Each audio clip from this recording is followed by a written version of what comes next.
Salam, hər vaxtınız xeyir. Artıq bir neçə gündür ki, məlumat verilir ki, Bakı, Tbilisi, Bakı marşrutu, qatar marşrutu bərpa olunur. Bir neçə gün sonra ilk qatar yola düşəcək və qiymətlər də açıqlanıb, qiymətlər də müzakirələrə səbəb olub. Ümumiyyətlə, quru sərhədlərin bağlı olduğu bir vaxtda təyyarənin olması, qatarların olması, ancaq quru sərhədlərin açılmaması xeyli müzakirə mövzusudur.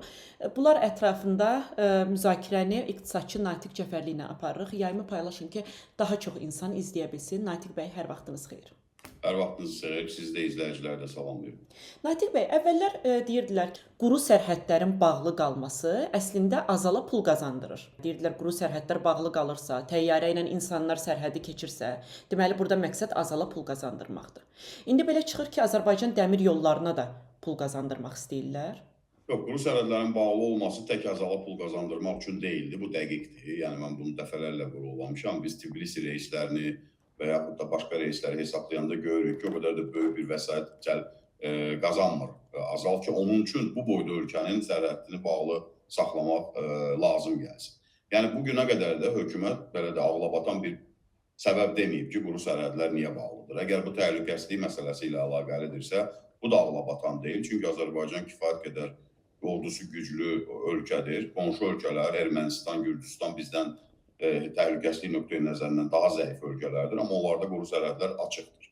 Hətta müharibə aparan Rusiya və Ukraynanın da quru sərhədləri açıqdır. Yəni orada da bir məhdudiyyət yoxdur. Ona görə də bugünə qədər də bir ağlabatan səbəb deyilməyib. Ona görə də insanlar haqlı olaraq düşünürdülər ki, çox güman bu Azalın belə deyək, tələbi və təklifidir ki, təyyarə reysləri çox olsun, qiymətlər baha olsun, onlar qazansınlar. Amma açığın sizə deyim ki, bu da o qədər də inandırıcı deyil. Çünki reyslərin sayını götürəndə Azal maksimum quru sərhədlərin bağlanmasında ayda 1 milyon dollar pul qazana bilərdi. Yəni bu ilə də 12 milyon dollar eləyir. Yəni 12 milyon dollara görə bu boyda ölkənin quru sərhədini bağlı saxlamaq o qədər də məntiqli gəlmir. Amma indi dəmir yolları açıldı. Bu da gözlənilən idi və Gürcüstan tərəfi bir neçə dəfə də müraciət eləmişdi. Çox güman ki, onların israrlı müraciətlərinin nəticəsi oldu bu. Quru sərhədlər açıldı. Və indiki biletlərin elan olunması, qiymətlərin elan olunması təbii ki, insanlar tərəfindən də bir mənalı qarşılanmır. Və bilet məsələsinə gələcək. Baxın, deməli, hökumət quru sərhədləri bağlı saxlayır və özünün təyin etdiyi nəqliyyat vasitəsilə insanlara şərait yaradılır ki, özlərinin yazdığı kimi icazə verilir ki, sərhədləri keçə bilsinlər. Məsələn, təyyarədir, indi də dəmir yoludur. Bəs nə üçün avtobuslar bərpa olunmur? Məsələn, hökumət özü təyin etdiyi reys üzrə. Bilirsiniz, burada da qəribə bir təzad yaranıb. Azərbaycan da bir fraqmentallaşıb bu anlamda. Avtobusların icazəsi var belə baxanda. Məsələn, İran üzərindən Naxçıvana gedirlər. Dəfələrlə də belə gün ərzində 2-3 belə reyslər olur. Və yaxud da Naxçıvanda qeydiyyatda olan vətəndaşlar üçün quru sərhədlər açılır. Onlar çox sərbəst şəkildə Türkiyəyə və İrana keçə bilirlər. Əsasən də Türkiyəyə. Amma ölkə üzrə digər sərhədlərə yox. Bəli, bəli. Yəni söhbət ondan gəlir. Yox, digər bölgələrdə qeydiyyatda olan Azərbaycan vətəndaşları Naxçıvana gedib. Məsələn, Naxçıvandan Türkiyəyə keçə bilmir. Yəni çox qəribə, fraqmental və belə bir mənzərə formalaşır. Naxçıvan qeydiyyatda olanların keçməsi normaldır. Mən bunu həmişə demişəm ki, onlara hətta bağlamaq yanlış olardı. Anklavdır. Yəni birbaşa Azərbaycanla bağlantısı yoxdur. Ona görə də onların dolanışığı üçün quru sərhədlərin açıq olması doğru qərar idi. Amma necə ola bilər ki, digər Azərbaycan vətəndaşı məsələn uçur Naxçıvana, Naxçıvandan quru sərhədlərlə Türkiyəyə keçmək istəyir, amma ona icazə yoxdur. Naxçıvanda qeydiyyatın varsa icazə var. Yəni bu çox belə anlaşılan bir məsələ deyil. Açığın sizə deyim, Aydan xanım, mən düşünürəm ki, artıq bu məsələdə elə bir nöqtəyə gəlmişik ki, hökumətin də arqumentləri tükənib. Və mən düşünürəm ki, bu ilin sonuna qədər, ən geci bu ilin sonuna qədər quru sərhədlərin açılması prosesi baş verəcək. Çünki bunu artıq saxlamaq mümkün deyil, izah etmək mümkün deyil, bunu anlatmaq mümkün deyil. Yəni özləri də anlayırlar ki, hökumət üzvləri də anlayırlar. Məsələn, bunu deputatlarla mən, hakimiyyəti təmsil edən deputatlarla debatlarda belə mən bunu onlara soruşanda, onlar da deyirlər ki, biz də razıyıq ki, yəni istərdik ki, quru sərhədlər açılsın. Mərhələli şəkildə quru sərhədlərin açılması bu ilin sonuna qədər çox güman ki, baş verəcək. Burada bircə obyektiv bir cümlədə icazə verin əlavə edeyim. Burada bircə obyektiv səbəb var idi. Bunu mən Gürcüstan tərəfi ilə də danışanda da görmüşdüm. İnfrastrukturun doğrudan da yenilənməsi baş verir. Məsələn, dəmir yolları ilə bağlı təmir işləri bitib, yeni yarım stansiyalar quraşdırılıb ki, sürət artıq olsun. Yəni qatarların sürəti artsın və elektrik təminatı kəsintisiz olsun. Hı hı. Avtomobil yolları ilə bağlı, məsələn, Balakəndən keçərkən Laqadefidən Tbilisiyə qədər çox dar yollar var idi. Gürcüstan tərəfi o yolları da təmir edib.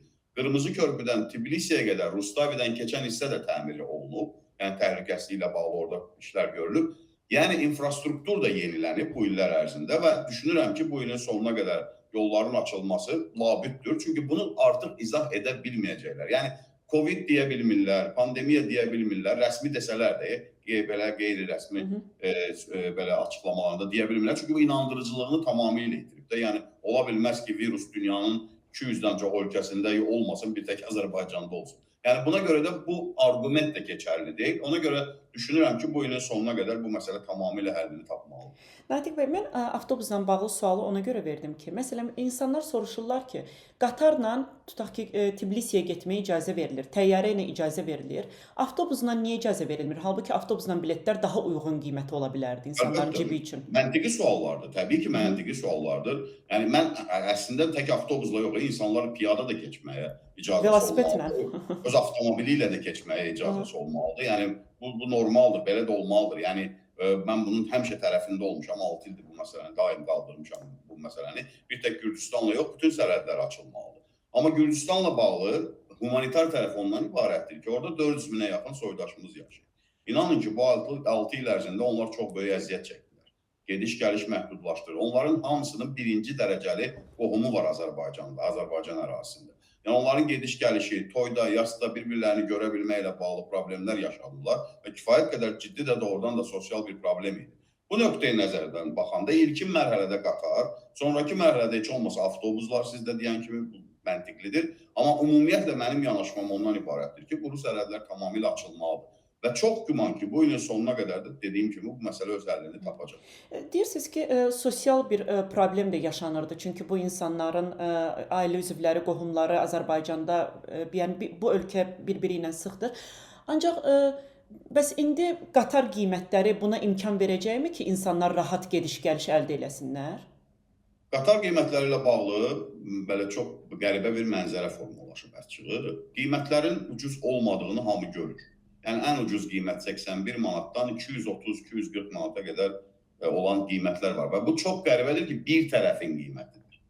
Hələlik Tbilisidən Bakı olan qiymətlər açıqlanmıyor. Yəni sanki belə bir mesaj verirlər ki, ölkədən çıxın, gedin, qayıtmasanız da olar. Yəni mən bunu belə anlayıram da, necə ola bilər ki, bilet bir tərəfə satılır, əks istiqamətdə hələ ki qiymətlər bilinmir. Burada obyektiv reallıqlar nədir? Obyektiv reallıq ondan ibarətdir ki, Gürcüstan tərəfini istənilən ölkədə olduğu kimi tranzit sərnişinlərin qəbul edilməsi üçün müəyyən xərclər ödənilir. Elektrik enerjisi Gürcüstan tərəfdə bahadır, halbuki orada çox az bir məsafədir də, cəmi 70-80 kilometrə yaxın məsafədir sərhəddən Tbilisi dəmir yolu vağzalına qədər. Və müəyyən tariflər olacaq, tariflərin yəni artımı gözlənilən idi. Yəni 19-cu ildən bu günə inflyasiya da kifayət qədər sürətlə artır. Amma problem ondan ibarətdir ki, Azərbaycan dəmir yolları təbii insarçıdır. Yəni qiymət qoymaq istəyərkən hansısa bir məsafəyə və yaxud da biletə, burada digər dövlət orqanı, yəni anti-insarçılıqla bağlı məşğul olan orqan da bununla rəy verməlidir. Rəy verməlidir ki, sən yeganə oyuncusan, sən bu bileti bu qiymətə təyin etdin. İstehlakçıların hüquqlarının müdafiəsi ilə də bağlı İqtisadiyyat Nazirliyi tərkibində bir qurum fəaliyyət göstərir də. Onlar gedib kiçik-kiçik dükanlara əziyyət verməkdənsə bu məsələlərlə məşğul olmalıdırlar da. Onlar da müraciət eləməlidirlər ki, bax biz istehlakçıların hüquqlarını müdafiə edən bir qurum kimi sizə müraciət edirik. Bu qiymət necə formalaşıb? Hansı parametrlərlə formalaşıb? Niyə 81 manat? Məsələn, niyə 41 manat yox 81 manat olur? Yəni bu sualların cavabını dövlət qurumları bir-birlərinin arasında danışaraq verməlidirlər. Niyə? Yenə təkrarlayıram. Çünki insarçı qurumda mənim alternativim yoxdur. Məsələn, Avropada dəmir yollarında bir neçə şirkət fəaliyyət göstərir. Birindən xoşun gəlmir, digərinin reisinə bilet alırsan. Amma burada bir fəaliyyət göstərən qurum varsa, deməli burada insarçılıq, təbii insarçılıq məsələsi var da. Burada da digər dövlət orqanları da bu anlamda vətəndaşların hüquqlarını qorumalıdır. Bu birinci məsələ. İkinci məsələ isə ondan ibarətdir ki, bayaq da qeyd elədiyim kimi, artıq bir neçə gündən sonra ilk reis 26-sında yola düşür, amma hələ də geri dönmə biletləri yoxdur. Nə Azərbaycan dəmir yolları saytlarında, nə Gürcüstan dəmir yolları saytlarında. Burada da mənim ehtimalım ondan ibarətdir ki, Tbilisidən Bakıya qiymət daha ucuz olacaq. Məsələn, Meydan TV-də yazılıb ki, gediş bir istiqamət üzrə 81 manat, qayıdış 162 manat. Mən də ona baxdım. Adətən gediş-gəliş biletlərində bir tərəf ucuz düşür. Amma indi ikisi də eyni qiymətə. Yoxdur. Məsələn, Azərbaycan dəmir yolları saytında geri dönüş biletləri almaq mümkün deyil. Gürcüstan, mən sizin verilişdən öncə də özümə də maraqlı gəldi. Gürcüstanın rəsmi saytına da baxdım, dəmir yolları saytında. Orada da Bakı yazırsan bilet satışı çıxmır. Yəni Bakı hələ ki yoxdur. İndi yəqin bugün sabah bu elan olunacaq və mən düşünürəm ki, daha ucuz olacaq da. Gürcüstan tərəfi də maraqlıdır ki, daha ucuz olsun, daha çox gediş-gəliş olsun. Niyə onlar israrla sərhəddin açılmasını, dəmir yollarının açılmasını Azərbaycan hökumətindən xahiş edirlər, illərdir bunu xahiş edirlər. Çünki Azərbaycanlılardan heç olmasa 1 milyon, 1 milyon 200 min insan bundan pandemiyadan öncəki dövrlərə baxsa, Gürcüstana səfər edirdi. Gürcüstana səfər edirdisə, bu turizmin inkişafı olurdu, daxili onların belə də gəlirləri artırdı və s. və digər məsələlər də burada öz əksini tapırdı. İndi əgər Gürcüstan tərəfi bu xahişi eləyibsə, Azərbaycan tərəfi bu yolu açırsa, qarşı tərəfdə düşünməlidir ki, məsələn, Gürcüstan vətəndaşları da bilet alacaqlar. Gürcüstanda yaşayan Azərbaycanlılar da, məsələn, ya gürcülər, ya turistlər fərqi yoxdur. Onlar da bilet alıb Bakıya gələcəklər. İnandırım sizə, onlar baha qiymət qoysalar, Gürcüstan vətəndaşları onları, belə deyək, məhşər ayağına çəkir. Deyəcək ki, necə ola bilər ki, Batumiyə qədər, məsələn, Tbilisidən Batumiyə qədər təqribən 410-415 kilometrdir dəmir yolları ilə. 400 kilometrə yaxındır, belə deyək, avtomobillə 360-370 kilometrdir. Necə ola bilər ki, məsələn, Tbilisidən Batumiyə biz Azərbaycan manatı ilə desək 20-25 manata gedək, amma Bakıya biz gedək məsələn 100 manata. İnandırım sizi, Gürcüstan vətəndaşları çox ciddi şəkildə Tbilisidə Gürcüstan rəsmilərini sorğu-suala tutacaqlar bununla bağlı. Baxın, Böyük Kəsiyi Qardabani ən az məsafədir. Bu belə 51 manatadır. Bu sərhədi keçmək qiymətidir, Aytan xanım. Bu qatar qiyməti deyil. Bu absurd şəkildə sərhəddi keçmə qiymətidir. Yəni orada piyada getsən qatardan tez çatarsan. Niyə? Çünki qatar 1 saat dayanıb hələ sənədlər yoxlanılacaq da 60 dəqiqə Azərbaycan tərəfdə, 60 dəqiqədə Gürcüstan tərəfdə sənədlərin yoxlanmasına vaxt ayırıb. O böyük kəsikdən piyada sən daha tez çatarsan. Yəni bu sərhəddi keçmə qiymətidir. 51 manat bilet qiyməti deyil. Sərhəddi keçmə qiymətidir. Yəni buna görə də, məsələn, orada da problem nədir? Aytan xanım, bunu da gərək vətəndaşlar bilsinlər. İndi çox adam düşünür ki, yaxşı da indi biraz qənaət edeyim, böyük kəsikdən bilet alım. Amma biletlərin hamısı Bakıda satılacaqsa, o insanlar necə böyük kəsikdən minəcəklər? O da bir problemdir. Yəni boş yer olmalıdır ki, sən böyük kəsikdən bilet alasan, həmin qatarına gedəsən. Ayaq üstündə və yaxud da tambırda keçməyə icazə verəcəklərmi? Məncə yox. Yəni bununla bağlı müəyyən sərt qaydalar var. Ona görə də mən düşünürəm ki, bu da sərhəddi keçmə rüsumudur. İndi biletlər satılacaq. Boş qalan yerlər olacaqsa, böyük kəsikdən də məsələn və ya Akstafadan, Gəncədən də biletlər satışa çıxarılacaq. Yəni prioritet olaraq Azərbaycan dəmir yolları Bakıdan bileti satmağa üstünlük verəcəklər, çünki qiymət daha bahadır. Natiq bəy, qeyd edirsiniz ki, Gürcüstan özü də maraqlı idi, çünki il ərzində bir neçə milyon Azərbaycanlı gedib gəlirdi, turizmə xidmət eləyirdi bu. Bəs indi qatarın tutumu 118 nəfərdir. Bu nə isə qapada biləcəkmi? Yox, təbii ki, yox. Ümumiyyətlə rentabelli olacaqmı bu qatar? Rentabelli olacaq. İndiki qiymətlərlə təbii ki, rentabelli olacaq. Yəni insanlar alacaq o qatara bilet? Əlbəttə alacaqlar. Çünki hər halda təyyarə biletlərindən biraz ucuzdur. Təyyarə biletlərindən ucuzdur. İnsanlar qənaət etməyə xoşlayırlar. Ən azından bir tərəfə bilet alanların sayı çox olacaq.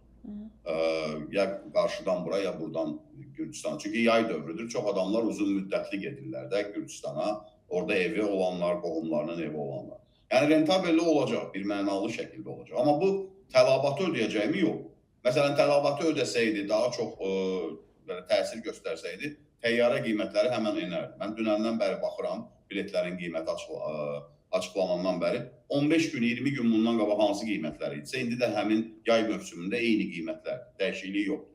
Deməli, Azal da anlayır ki, o qatarın kapasitəsi, orada sərnişin götürmə qabiliyyəti o qədər böyük deyil ki, onların biletlərinə təsir göstərsin. Mən düşünürəm ki, Azalın reysləri azalmayacaq. Qatarın açılmasına baxmayaraq azalmayacaq. Siz də doğru qeyd edirsiniz ki, açığı aşağı yuxarı elə bir təyyarənin sərnişini daşıyır da qatar belə baxanda. Yəni elə bir ki, əlavə bir reys açıldı, amma qatarla gedirlər, daha ucuz gedirlər, təyyarəyə nisbətən daha ucuz gedirlər. Yəni bunun belə bir ciddi şəkildə qiymətlərə, azalan qiymətlərinə də təsir eləməyəcək. O da 2 saat sərhəddə hələ qalacaqlar. Bəli, bəli. Turizm axınına da ciddi şəkildə təsir göstərməyəcək. Amma nəyə təsir göstərəcək? Yəni doğrudan da yəni insanlar təyyarə biletlərini, məsələn, yay aylarında həddindən artıq fantastik dərəcədə qalxır. Keçən ilin iyul ayında mən bu haqda sosial şəbəkələrdə də yazmışdım. Bizim özümüz bilet tapa bilmirdik. Yəni elə gün oldu ki, bilet 1080-1090 manata qədər bahalaşmışdı. Yəni bəli, belə anlarda qatarın olması əlavə bir belə deyək də üstünlük yaradacaq ki, heç olmasa bir alternativ olsun. Amma məsələn qatarın biletləri də əvvəldən satılırsa və bu da 118 nəfərlik bir qatardırsa, yəqin ki, o da bir çətinlik yaradacaq insanlara, Əlbəttə, istədiyi amma tarixlərə. mən belə başa düşürəm ki, digər istiqamətlərdə biz bunu gördük. Məsələn, Azərbaycan daxilində Balakən, Gəncə və yaxud da Yevlaxa və yaxud da başqa istiqamətlərdə gedərkən əlavə vaqonların qoşulması mümkündür. Yəni ola bilər ki, tələbat həddindən artıq çox olsa, əlavə 2-3 vaqonun da qoşulması mümkündür ki, bu da əlavə heç olmasa bir 50-60 yeni sərnişin demək olar da. Yəni tələbat çox olarsa, vaqonların sayını artırmaq mümkündür. Natiq bəy, Azərbaycanlıların həm də ən çox üz tutduğu istiqamət Rusiya istiqamətidir ki, qatardan da xeyli istifadə olunurdu Rusiyanın müxtəlif yerlərinə. İndi suallar soruşulur ki, görəsən bu ilin sonuna kimi, məsələn siz dediyiniz kimi Rusiya ilə qatar yolu açıla bilərmi, yoxsa bu daha çox siyasi bir məsələdir? Əslində iqtisadi və yaxud da təhlükəsizliklə bağlı məsələlərin olduğunu düşünmürəm də. Yəni burada müəyyən dərəcədə Rusiya ilə münasibətlərdən də asılı olacaq. İndi bilirsiniz ki, Rusiya ilə münasibətlər belə deyək də soyuq qonşuluq səviyyəsindədir əvvəlki illərə nisbətən. Ola bilər ki, burada müəyyən gecikmələr olsun. Amma mən əminəm ki, bu ilin sonuna qədər bu açılacaq. Çünki orada da həmin sosial problem var. Orada da 100 minlərlə bizim soydaşımız yaşayır. Onların da problemləri var. Onlar da gəlib getmək istəyirlər. Bu nöqteyi nəzərdən çox güman ki, bu ilin sonuna qədər müəyyən dərəcədə bu istiqamətdə də irəliləyiş olsun. Burada doğrudan da məntiqlə təhlükəsizlik məsələsi önə çıxa bilər. Söhbət sərhədi keçməkdən gedən təhlükəsizlikdən getmir.